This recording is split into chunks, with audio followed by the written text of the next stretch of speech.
how many, if you got 100,000 views a month, how many of those could turn into prospects or leads for your business? It's a pretty good number, right? So I think if you looked at this objectively, you'd have to say, yes, this is worth it. Second thing I would say is you learn most not by study, but by doing. And you can study all you want, but until you do it, that's when you're going to learn. And it's okay. Number 3 is it's very difficult to get better and look good at the same time. It's okay. Put yourself in potentially embarrassing situations and roll with it. You can just let people know, hey, this is my 3rd video and I'm not very good right now, but I'm going to get better. Keep tuning in to either watch the train wreck or me get better, and just don't treat yourself so seriously, right? And then 4, pay attention to not only the results that you're getting, the feedback loop that you're creating, but pay attention to what other people are doing, right? See what's working out there. It's like, I've just been fascinated just in the last 2-3 months, the amount of attention in a thumbnail, the amount of attention in a description or in a title or in the first 10 seconds of a video, the amount of edits needed in order to be able to hold somebody's attention longer than 20% of your video. That's number whatever, 4 or 5. I don't know what number I'm on. Get to know other people that are passionate about that space. And you're going to learn from the community. You can find people who are ahead of you, find people at the same places you, find people who started but are really bright that can bring value to a conversation. Build a friend network you'll share ideas. And in addition to paying attention to what's working, there are tools today that can make an idiot look like a pro. There are tools in video editing. There are tools in captions. There are tools in all kinds of software out there that are so user-friendly, so logical that you don't have to be great. You just have to start. So that's my little short course. It's like, you got to just go. I'll take you back to 2008. 2008, I'm thinking about something. I'm looking at what's going on in social media.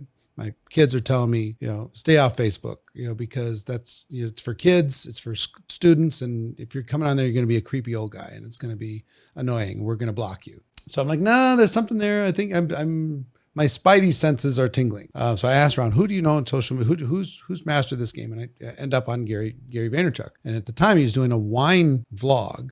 Every day he'd review a few wines and he'd rate them. And he'd talk about the New York Jets. He had a few interests, and the production value was awful. And it was sitting in his little wine library, which was a wine store in New Jersey.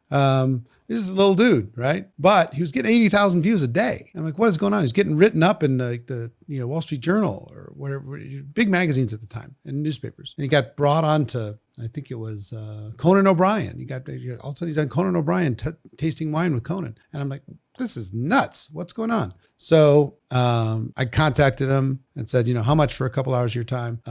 Flew out to New Jersey and sat with him for a couple hours and reverse engineer. I said, I want to do for network marketing what you're doing for wine.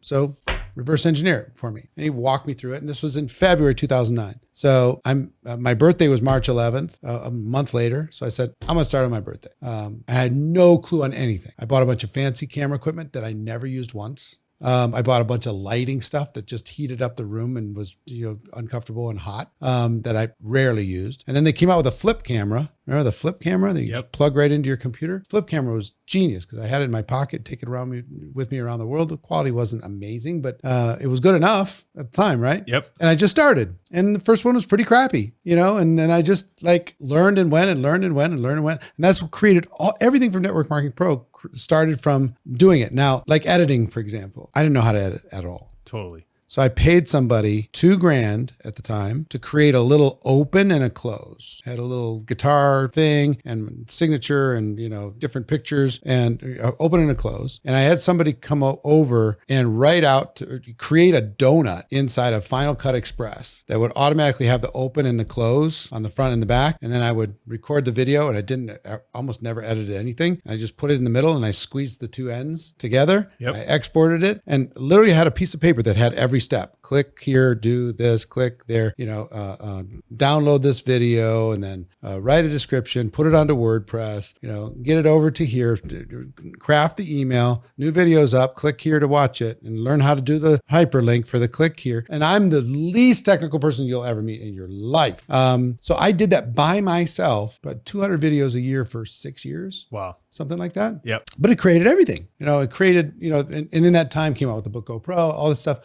Started doing events and started, kind of being known in the space. Yeah. but had no agenda. Yeah. I literally didn't. You know what was my inspiration is like, I feel like I know quite a bit about network marketing. I've done a lot of training just for my teams. I'm going to do it for the whole world. And that was one inspiration. The other inspiration was Jim Rohn was at the end of his life at that time, and he was a personal development hero. And I'm like, man, if Mr. Rohn had a camera in his pocket or somebody following him around all his adventures, and instead of just audio, I could see him Right. in all these different things. That would be a cool thing to leave back behind to my kids, or leave a legacy, kind of a trail of success crumbs behind. So that was the rationale behind all of it. And I just started knowing nothing and adjusting literally every single day. One of my most watched videos back then, because I would do them almost every day, is I did a full day's worth of training and meetings here in Las Vegas. I'd flown into town, and I'm sitting in my suite and I'm exhausted, but I have to do a video because I told people I was going to put one up, and I posted. So I set up my little flip cam, push record, walked to the other side, looked at the camera, and I had nothing in my head. So I just said, I got nothing. Have a good day, everybody. And posted it. And that was it. That I have nothing. And everybody just laughed and, Wow. I can relate. This is so funny. I'm like, okay, it kind of, there's a lesson in everything. Yeah. Yeah. If you could search for a lesson, you could find a lesson in everything. So those quick little tips are just my little amateur tips. Yes. You know how to maximize. When a person, people have figured out their passion, they figured out all this stuff. How do they finally get viewed? Yeah. I think that one thing I wanted to definitely get across, because we got very geeky and very advanced, I would recommend that people do a little bit of research and look at what videos are getting views, because success leaves clues. Mm-hmm. One of the things that I see as just some low-hanging fruit opportunity, if we're going to make some proper videos in network marketing, is one, does your company come out with product every month? I know that there's some like makeup boxes monthly and like skincare type boxes.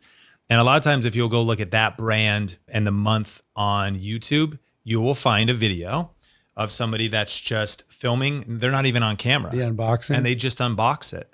And they go, oh, this is cool, or this is great, or this is awesome. And they'll look through that. No editing. We're talking about take your Android, take your smartphone, hit record. Hey guys, I just got the, September box. I got the January box, and we're going through, or the bundle or the kit or the special or the promo, and just make a simple video about the product. The flip side is get some shoe boxes or a $20 tripod on Amazon, put your phone up. Now we're talking about landscape. We're talking about horizontal, not a YouTube short. And you hit record and say, okay, I just wanted to kind of walk through. I'm going to actually try out the skincare. I'm going to see how it feels. Oh, it feels nice. I'm doing a first impressions video. Mm-hmm. And then you have the opportunity, you could do a first impressions video, you could do a 3-month update, a 6-month update, and literally just talk. I'm sure as you teach and encourage people to take someone to coffee and sit down and talk, you're doing the same thing. Mm-hmm. Imagine you're not talking to millions of people. But this is putting your product in now. This would be, potentially putting this is an option. Yeah. And again, so I want to get clear on that, because if there's any misunderstanding, because I've given people several ideas as far as curating, just to get started, right? Yep. They could do reviews of their products. They could interview every successful person in the field of their company, because it's certainly going to build belief amongst, it's a recognition tool. And it's also kind of a success leaves clues kind of example to other people who come check it out too. Yep. You could interview your owners or founders or, advisory board people or major investors or backers of the company, those types of things. You could interview other people outside of in other network marketing companies, just so long as you don't bring in, names of those companies as far as success.